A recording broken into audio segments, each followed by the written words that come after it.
Sejam todos bem-vindos. Esta é a Nova Semente, uma comunidade adventista do sétimo dia, e nós vivemos diariamente em busca de uma experiência real e transformadora com Deus. Louvado seja Deus pela tua vida e porque você está aqui hoje conosco. Hoje nós vamos continuar os estudos que estamos fazendo na nossa série, que se chama Guerra e Cruz. Nesta série nós estamos conversando e desenvolvendo algumas reflexões em cima do início do tema, do início do grande conflito entre o bem e o mal.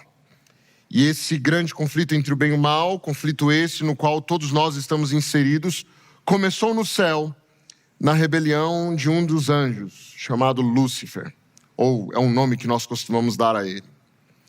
Nós já tivemos 2 sermões que conversaram um pouquinho sobre isso, mas hoje nós precisamos entrar num outro texto da Bíblia que é fundamental na compreensão do grande conflito. Só que não é um texto fácil, então eu preciso que você me dê toda a sua atenção e a sua concentração para a compreensão desse texto, que por vezes é um texto que fugimos por ter uma série de simbolismos que precisam de bastante estudo para ser entendido. Quero te convidar a abrir a sua Bíblia em Apocalipse capítulo 12. Apocalipse capítulo 12. Este capítulo é o cerne, é o centro do livro do Apocalipse. Alguns teólogos o chamam de dobradiça do livro. É onde há uma mudança de perspectiva. Até então, o livro estava trabalhando com muitas perspectivas históricas, e a partir de então, ele começa a trabalhar, o livro é trabalhado em perspectivas proféticas, futuras, escatológicas. Leia comigo, portanto, o capítulo, por gentileza. No verso 1 começa dizendo assim, capítulo 12 de Apocalipse. Então foi visto no céu um grande sinal. Uma mulher vestida de sol, com a lua sob os pés e uma coroa de 12 estrelas na cabeça. Estava grávida e gritava por causa das dores de parto e da agonia de dar à luz. Outro sinal foi visto no céu. Um enorme dragão vermelho com 7 cabeças e 10 chifres, e as coroas e 7 coroas nas cabeças. Com a cauda arrastou 1/3 das estrelas do céu e as lançou na terra. E quando a mulher estava para dar à luz, o dragão parou diante dela, pronto para devorar a criança tão logo ela nascesse.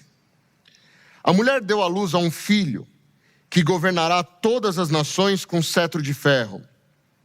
E ele foi arrebatado para junto de Deus e de seu trono.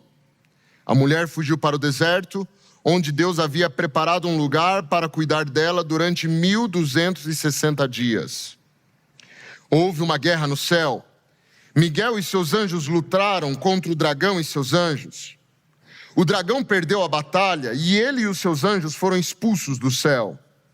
Esse enorme dragão, a antiga serpente, chamada Diabo ou Satanás, que engana o mundo todo, foi lançado na terra com seus anjos. Então ouviu uma voz forte que bradava pelos céus. Finalmente chegaram a salvação, o poder, o reino de nosso Deus e a autoridade de seu Cristo. Porque foi lançado para a terra o acusador dos nossos irmãos, aquele que de dia e de noite acusava diante de nosso Deus. Eles o derrotaram pelo sangue do Cordeiro e pelo testemunho deles. Não amaram a própria vida nem mesmo diante da morte. Portanto, alegrem-se, ó céus, e vocês que habitam nos céus. Sobre a terra e sobre o mar, porém, virá terror, pois o diabo desceu até vocês com grande fúria, sabendo que lhe resta pouco tempo. Quando o dragão percebeu que havia sido lançado na terra, perseguiu a mulher que tinha dado luz a um menino. Ela, porém, recebeu 2 asas como a de uma grande águia, para que voasse ao lugar preparado para ela no deserto. E ali será ela sustentada e protegida da serpente durante um tempo, tempos e metade de um tempo. Então, a serpente, com uma torrente de água que fez sair da sua boca, tentou afogar a mulher, mas a terra ajudou a mulher abrindo a boca e engolindo o rio que havia jorrado da boca do dragão. O dragão se enfureceu contra a mulher e passou a lutar contra o remanescente dos seus filhos. Todos os que obedecem os mandamentos de Deus e mantêm e se mantêm fiéis ao testemunho de Jesus. Texto diferente, né? O Apocalipse é um livro de simbolismos. Não é impossível de ser compreendido. Pelo contrário, ele é muito acessível. Só que tem uma chave de interpretação para o livro do Apocalipse e de seus símbolos. Chama-se Antigo Testamento, especialmente os livros proféticos. E sendo mais específico ainda, o livro do profeta Daniel. Os tipos de símbolos que existem no livro do Apocalipse, eles já apareceram na Bíblia. Já apareceram especialmente no livro do profeta Daniel. Portanto, para o primeiro leitor do livro do Apocalipse, não foi uma surpresa o livro. Eles precisavam apenas buscar na memória os ensinamentos que eles já tinham do Antigo Testamento. E a interpretação ficava evidente. Isto é uma verdade ainda hoje. É uma pena que talvez não tenhamos dedicado tanto tempo quanto necessário para o estudo deste livro, que é o quinto evangelho da Bíblia. Porque de acordo com o verso 1 do capítulo 1 do Apocalipse, este livro é a revelação de Jesus Cristo. E a palavra revelação é a tradução do termo Apocalipse em grego. Apocalipse significa retirar o véu, revelação. Então, se esse livro é uma revelação de Jesus, ele nada mais é do que o quinto evangelho da Bíblia. Ele está revelando a pessoa de Jesus.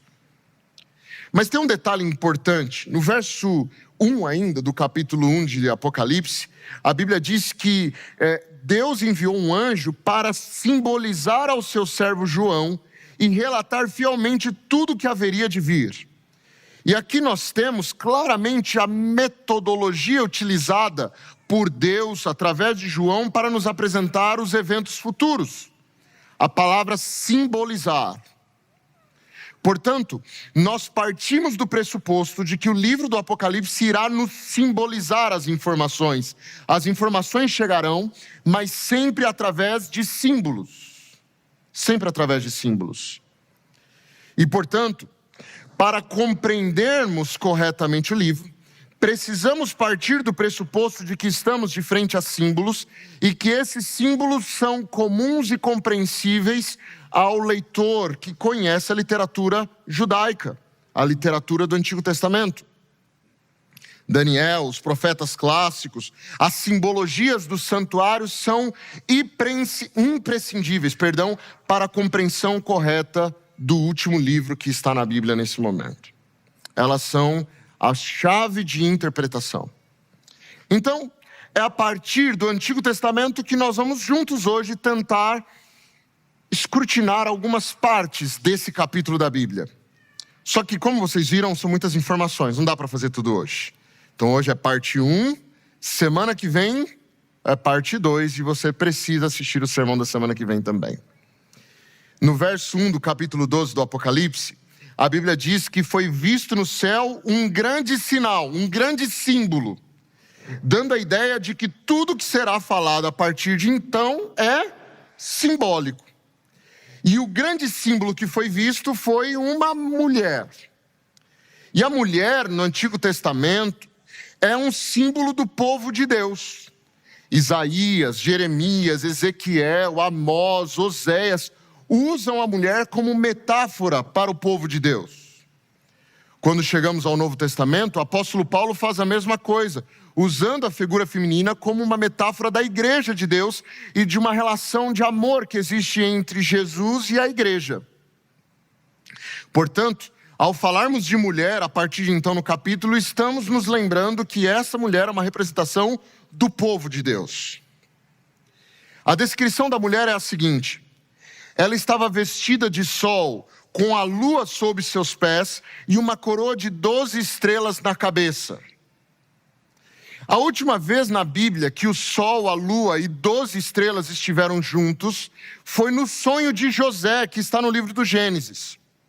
Lá no sonho de José, José viu a si e os seus irmãos como estrelas, seu pai e sua mãe como a lua e o sol e a lua, e as outras estrelas, que eram as 12 tribos de Israel, se prostravam frente a ele.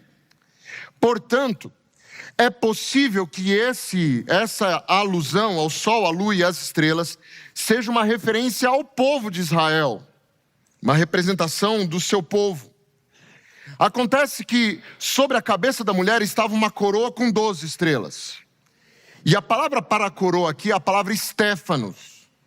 E essa coroa era aquela coroa conquistada nos Jogos Olímpicos. Sabe aquela coroa de ervas especiais que o atleta conquistava nos Jogos Olímpicos, especialmente antigamente, não é? Essa era a coroa dos vitoriosos. A mesma coroa que já apareceu no livro do Apocalipse, no capítulo 2, verso 10, falando da coroa da vida para todos aqueles que são fiéis a Jesus e que vencessem. Portanto, as estrelas que podem simbolizar o Antigo Testamento, referindo-se às 12 tribos, ou quem sabe ao Novo Testamento, referindo-se aos 12 apóstolos, elas estão numa vitória, ou na coroa de vitória, simbolizando que o povo de Deus venceu. O povo de Deus venceu. O verso 2 inicia dizendo que essa mulher, que é o povo de Deus, gritava por causa das dores de parto e da agonia de dar à luz. Estava na iminência da chegada de outro alguém. E o povo de Deus gritava com essa agonia. Mais uma vez, essa é uma metáfora comum ao Antigo Testamento. Jeremias, Isaías e Miqueias usam como uma referência ao povo de Deus em seus momentos de sofrimento, a figura de uma mulher grávida pronta a dar à luz e vivenciando aqueles momentos de tensão. O profeta Isaías, no capítulo 26, versos 16 e 18, diz assim: Senhor, e aqui é o povo dizendo, né? Senhor, em angústia te buscamos, oramos sob o peso da sua disciplina, como uma mulher grávida que se contorce e grita de dor quando dá à luz. Assim estávamos em tua presença, Senhor. Nós também nos contorcemos de dor intensa. Esse é apenas um trecho de uma das profecias de Isaías, mas mostrando que o povo de Deus já se identificou também com essa mulher prestes a dar à luz.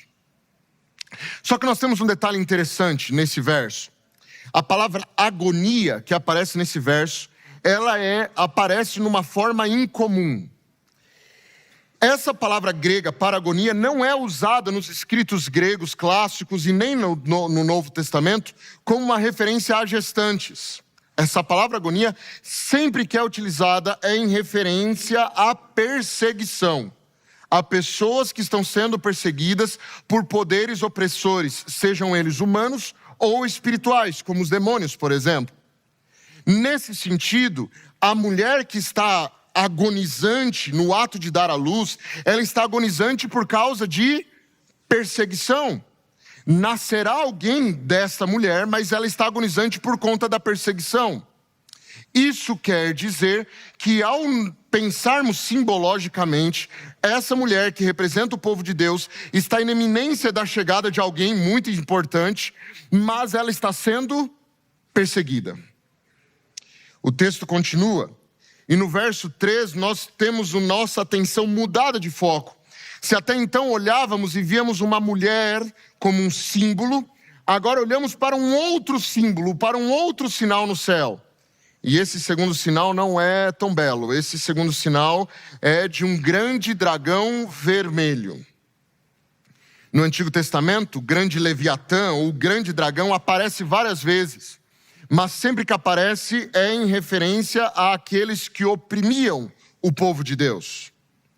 No capítulo 12 de Apocalipse já se explica quem é esse dragão, no verso 9, que diz que esse enorme dragão, a antiga serpente, chamada Diabo e Satanás, que engana o mundo todo, foi lançado na terra com seus anjos. Por isso, esse dragão que aqui aparece não é nada mais, nada menos do que o próprio Satanás, nesse momento de ir contra o povo de Deus. E como ele vai contra o povo de Deus? Através de alguns itens que na simbologia são importantes. Na descrição que você tem aí no verso 3, esse dragão tem 7 cabeças, 10 chifres e 7 coroas nas cabeças. As cabeças, nesse tipo de profecia, de acordo com Apocalipse 17, verso 9 a 11, simbolizam reinos opressores. Os 10 chifres significam um poder político, de acordo com Apocalipse 17, verso 12. E esses chifres são similares àqueles 10 chifres que já apareceram no capítulo 7 de Daniel, que, de acordo com o anjo que deu a visão a Daniel, significavam reinos, poderes políticos na terra. As 7 coroas na cabeça, dessa vez são diferentes da coroa que a mulher tinha. A coroa que a mulher tinha era uma coroa de vitória, era o Stéfanos. Dessa vez, a coroa que aqui aparece é a diadema, a outra palavra grega para a coroa. Só que diadema não é uma coroa de vitória, é uma coroa política, que é dado para os reis de pai para filho. Portanto, a referência aqui não é a uma vitória do dragão, pelo contrário, é uma referência a um poder político que atuava junto ao dragão. Portanto, o dragão, que é um ser espiritual, está atuando junto com poderes políticos, no ato de tentar fazer oposição a Jesus e atacar o povo de Deus. No verso 4, nós temos a descrição de que o dragão com sua cauda arrastou 1/3 das estrelas do céu e as lançou para a terra. A palavra cauda, em Isaías 9, verso 15, é apresentada como sendo uma referência à mentira e ao engano. O profeta diz: o ancião e o homem de respeito são cabeça, mas o profeta que ensina mentira e engano é a cauda. Com sua cauda, com sua mentira, com seu engano, o dragão, Satanás, arrastou consigo a 1/3 das estrelas do céu. Acontece que em Apocalipse, capítulo 1, verso 20, estrela é símbolo de anjos. E por isso, quando nós lemos esse texto, fica claro que o dragão arrastou consigo, através do seu engano e das suas mentiras, 1/3 dos anjos do céu. E os trouxe junto consigo. Talvez isso nos lembre ou explique o que em Daniel 8:10 estava querendo dizer quando o dragão se engrandece e alcança os exércitos do céu e lança por terra alguns desses exércitos das estrelas do céu e as pisa com os pés, dando a ideia então que o dragão, através do seu engano, usurpa de Deus uma parte de sua criação, 1/3 dos anjos celestes. Essa aqui é a história de Lúcifer, que nós vimos nos 2 capítulos, nos 2 textos que já lemos, Ezequiel 28 e Isaías 14. Aquele que na multiplicação do seu comércio, e aqui comércio no sentido de vender suas ideias, suas ideologias, ele engana e então seu coração se enche de violência, e ele peca, e ele que era querubim da guarda, é profanado fora do monte de Deus e expulso do céu, junto com esses outros anjos. O verso continua e diz que quando a mulher estava prestes a dar à luz, o dragão parou diante dela, pronto para devorar a criança tão logo ela nascesse.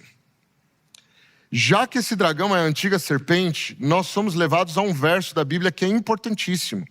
Gênesis 3:15. Quando Deus diz à serpente assim: olha, colocarei inimizade entre você e a mulher, entre a sua descendência e o descendente dela. Este lhe ferirá a cabeça e você lhe ferirá o calcanhar. O que o dragão está fazendo então?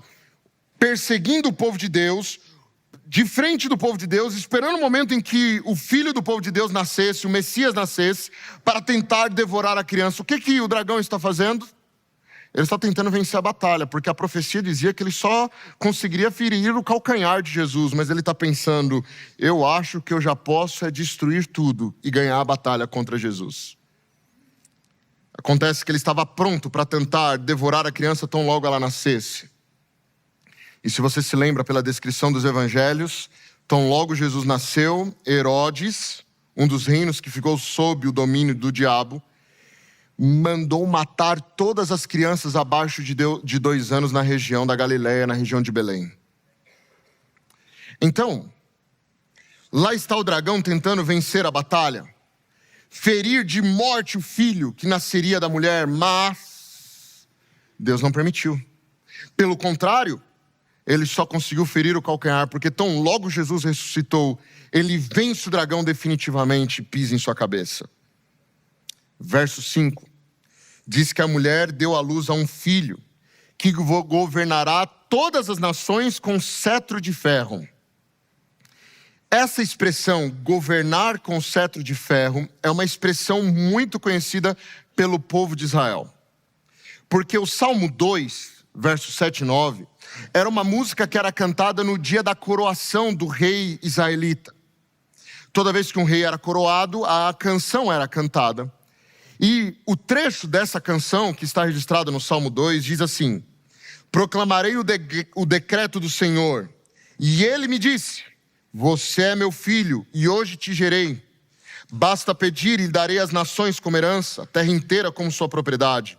Você as regerá com cetro de ferro, e as despedaçará como um vaso de barro. Então percebam, toda vez que um rei israelita era coroado, ele era chamado de filho de Deus. A partir de agora ele era tratado como um filho de Deus. É por isso que Jesus usa para si a expressão filho de Deus, porque ele está se identificando como o rei da linhagem de Davi, que viria reinar eternamente, o rei prometido. O fato é que aqui no Apocalipse, a mulher, o povo de Deus, daria à luz, e quem nasceria seria esse rei da linhagem de Davi que foi prometido, o Messias. Só que Satanás não conseguiu deter Jesus. Ele tentou de todas as formas, e ele usou até a morte de cruz para tentar detê-lo. Mas ao terceiro dia, Jesus ressuscitou. E não passado muito tempo, Jesus sobe ao céu. E o livro do Apocalipse diz que, apesar de ali estar o dragão tentando devorar a criança, tão logo a criança nascesse, no verso 5, diz que a criança foi arrebatada para junto de Deus e de seu trono. Quando aconteceu isso? Aconteceu no dia de Pentecostes. Como eu sei disso? O apóstolo Pedro, no capítulo 2 de Atos, ele está pregando, e ele diz que Deus, verso 32, ressuscitou este Jesus, e disto nós todos somos testemunhas. Jesus ressuscitou. E ele continua, verso 33, este Jesus foi exaltado, pois, à direita de Deus, e tendo recebido do Pai a promessa do Espírito Santo, derramou isso que vocês estão vendo e ouvindo. Então, tão logo Jesus sobe ao céu e é exaltado à direita de Deus, ele é entronizado como rei da linhagem de Davi prometido, ele derrama o Espírito Santo sobre sua igreja. E você pode ver toda essa descrição de como foi a coroação de Jesus através das simbologias de Apocalipse 4 e 5, quando o Cordeiro está sentado no trono e envia o seu Espírito à terra. Em Atos 7, Estevão tem uma visão, e na visão de Estevão, perto da sua morte, ele diz que estava vendo os céus abertos e o Filho do Homem em pé à direita de Deus, entronizado à direita de Deus. É nesse contexto da entronização de Cristo que o povo de Deus começa a passar por um momento muito difícil. Então logo a igreja começa o seu ministério, o que vem a afetar a igreja? Perseguição. E no capítulo 12 de Apocalipse, no verso 6, a Bíblia diz que a mulher fugiu para o deserto. Se a mulher representa o povo de Deus, nós temos aqui uma referência direta ao Êxodo, quando o povo de Deus que estava sendo oprimido pelo Egito, foge para o deserto onde Deus cuida de seu povo. Deus o protege. E a Bíblia diz no verso 6 que Deus havia preparado um lugar para cuidar dela durante 1260 dias. E aqui nós chegamos numa das partes mais importantes da nossa reflexão de hoje. 1260 dias. Esta é uma profecia de tempo. Ela é uma profecia de tempo importantíssima no texto bíblico. Ela aparece ao todo 7 vezes na Bíblia. 2 vezes no livro do profeta Daniel e as outras 5 vezes no livro do Apocalipse. O que são esses 1260 dias de perseguição que o povo de Deus passou? Vamos tentar relembrar rapidamente cada uma dessas aparições, dessa expressão? A primeira vez acontece em Daniel 7. O contexto é Deus revelando a história do mundo até o fim, através de 4 animais, que de acordo com o próprio Daniel, eram representações de 4 grandes poderes políticos que haveriam sobre o mundo até o tempo do fim.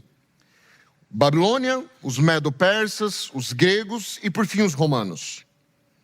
Nesse 4º reino, que é representado por um animal terrível e espantoso, Roma, surgiriam 10 reinos. E na história nós identificamos os 10 reinos bárbaros que foram responsáveis pela queda de Roma como império.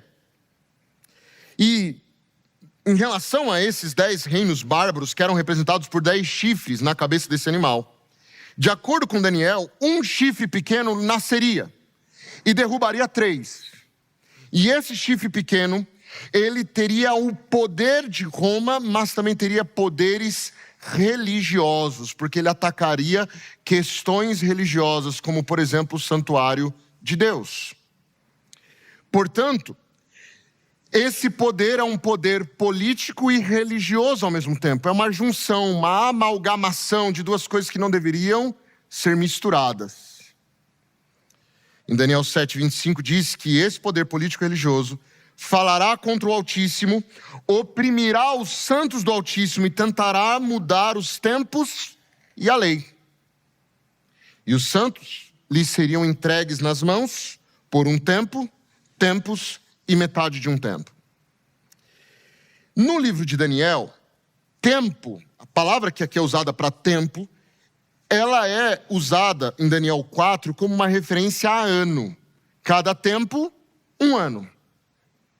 Então, um tempo, 2 tempos, metade de um tempo, é uma referência a 3 anos e meio.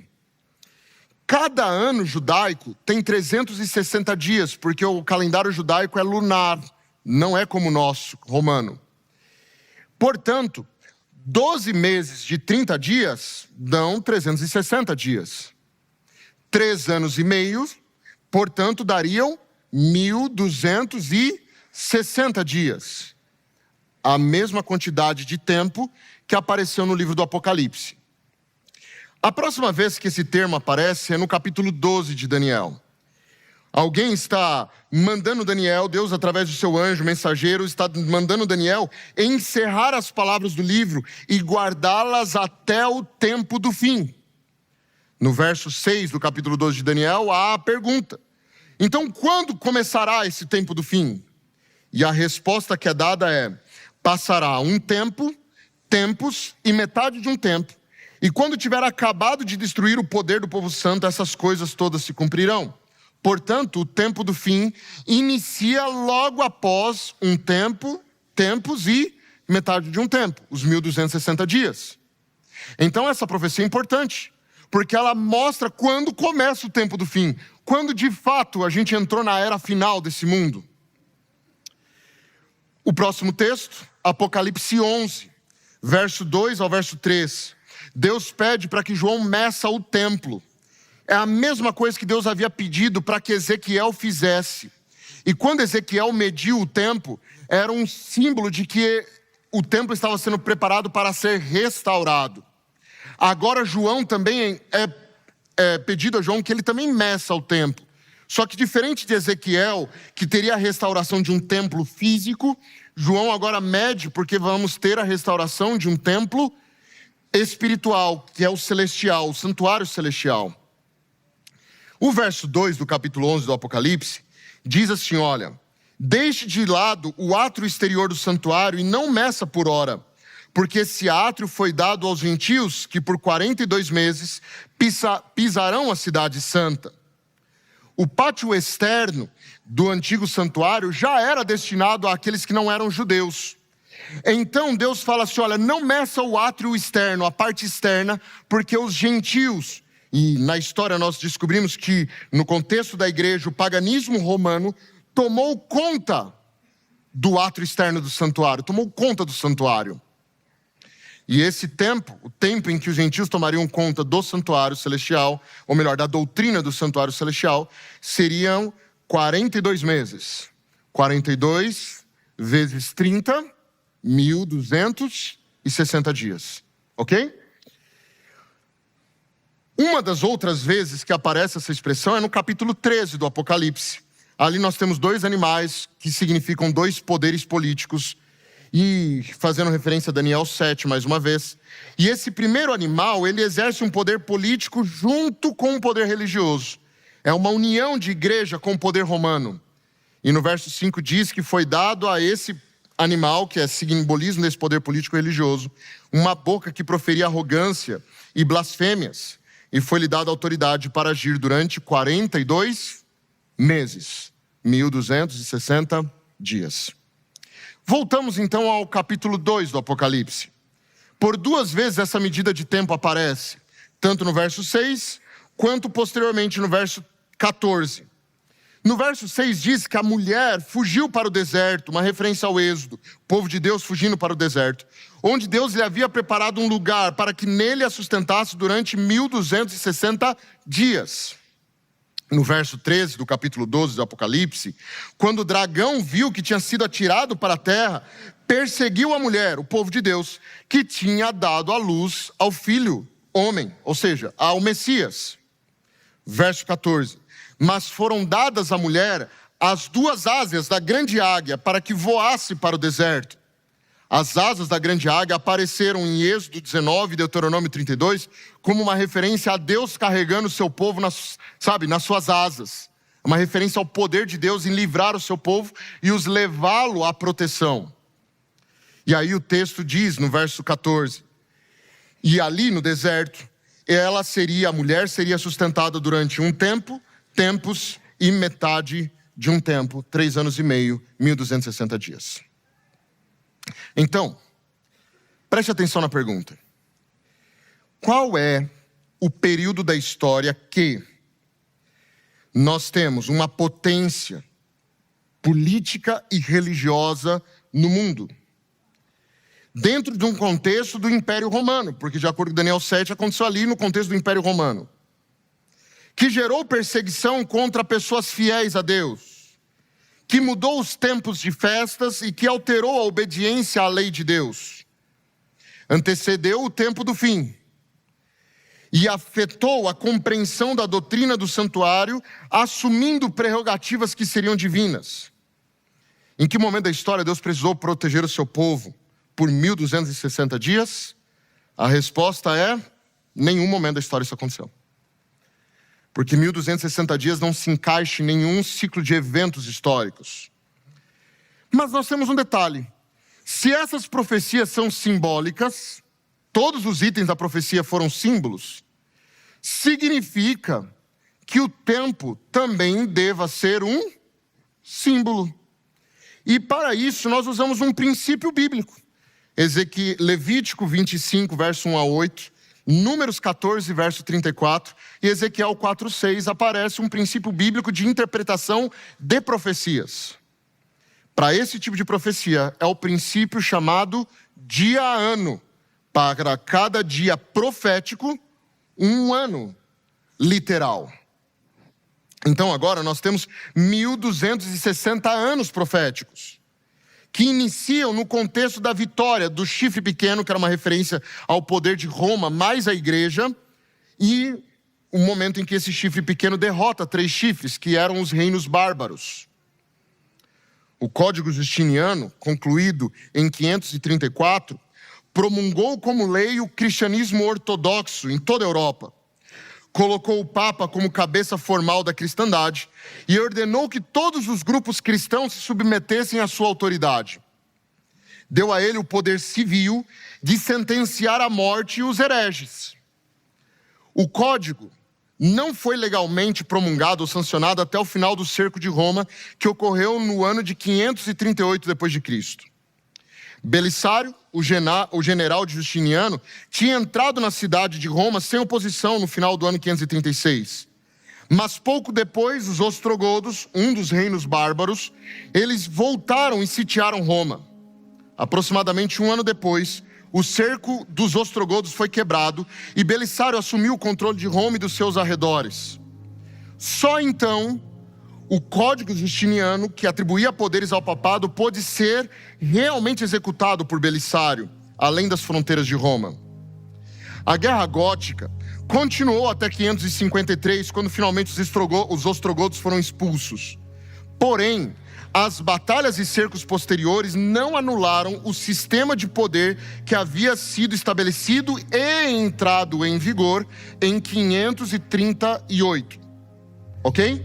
538 é o momento em que começa a supremacia de um poder religioso com atribuições políticas. Só que esse decreto permaneceu em vigor no Ocidente por mais ou menos 1000 anos, dando um grande impulso em revoluções do século XI e XII. Ele formou a base legal de muitos estados modernos, mas sua influência, que se estendeu até o século XVIII e XIX, ela decaiu através das revoluções. As revoluções seculares começaram com a Revolução Francesa, que levou à captura e ao exílio do Papa Pio VI pelo general Berthier em 1798.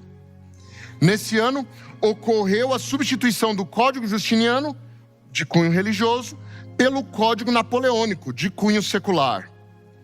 No projeto de lei número 8, dia 15 de fevereiro de 1798, o general Berthier declarou Roma como uma república independente. Então, faça as contas.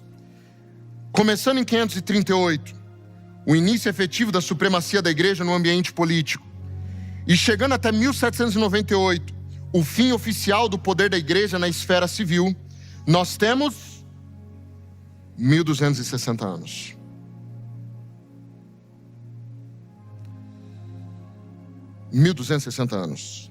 Ou seja, a Bíblia tem a capacidade de fazer profecias 600 anos antes de Cristo, que se cumpriram exatamente em 1798. Quando a gente abre a Bíblia e coloca fé nela, não é porque somos ignorantes. É porque a Bíblia tem fatores que não são explicáveis do ponto de vista humano.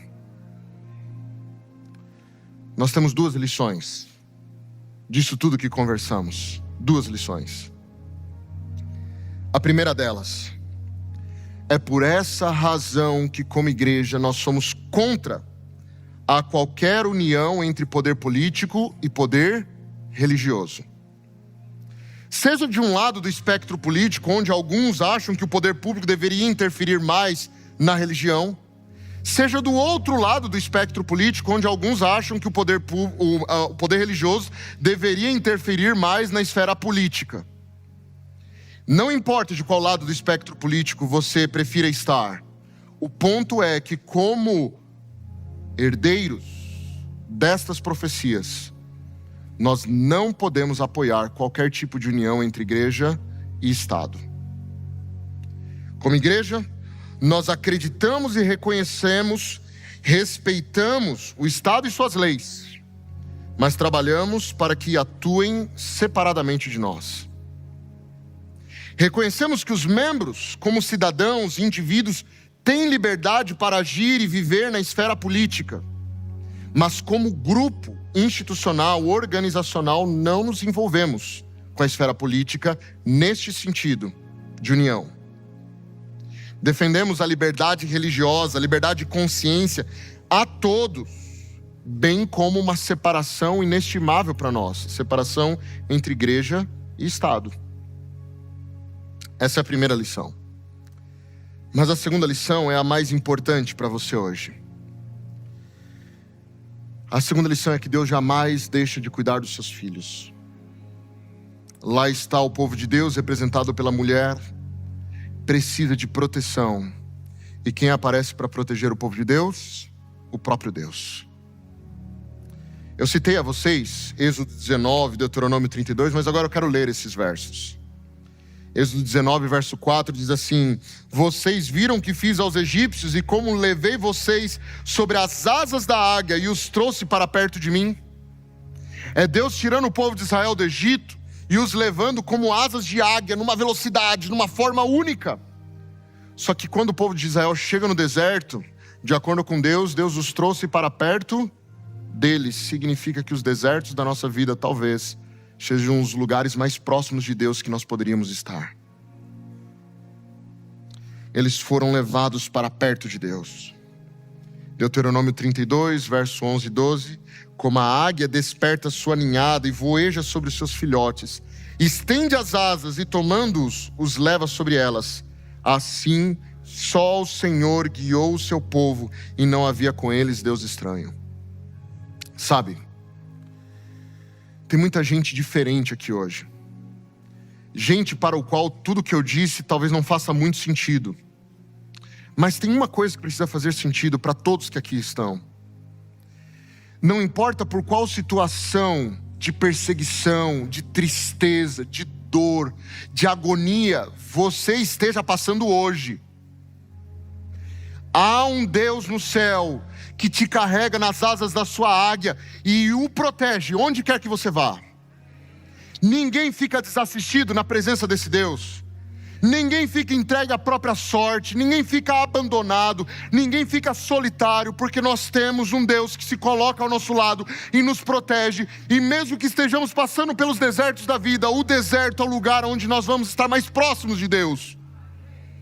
Da mesma forma que aconteceu com o povo de Israel, aconteceu com os fiéis de Deus durante a Idade Média, deve acontecer conosco também. A certeza do cuidado de Deus, não importa por quais situações estejamos passando. Nós vamos cantar agora sobre a bondade de Deus, sobre a misericórdia de Deus. E enquanto você canta com todo o seu coração, faça uma oração. Senhor, minha vida é tua. Estou passando pelas tempestades, pelos momentos difíceis, pelas perseguições da vida. Vá comigo, Senhor. Não me deixa sozinho jamais. Eu quero confiar no teu poder hoje e sempre. Amém.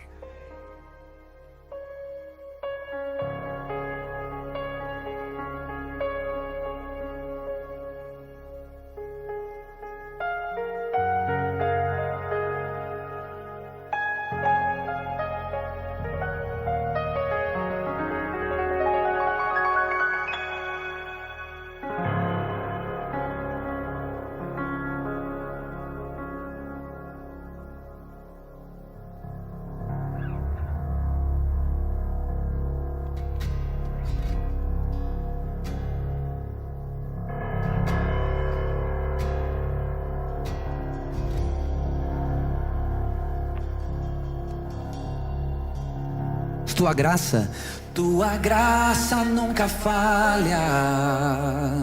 Todos os dias eu estou em tuas mãos.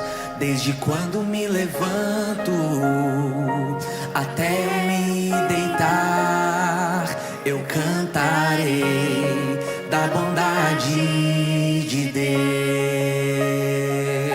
E Ele é fiel.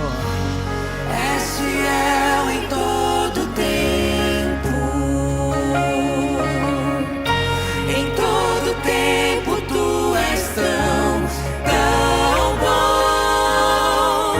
Com todo o fôlego que tenho, eu cantarei da bondade de Deus. Te amo, Deus.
Deus querido, tua bondade nos alcançou completamente, Senhor.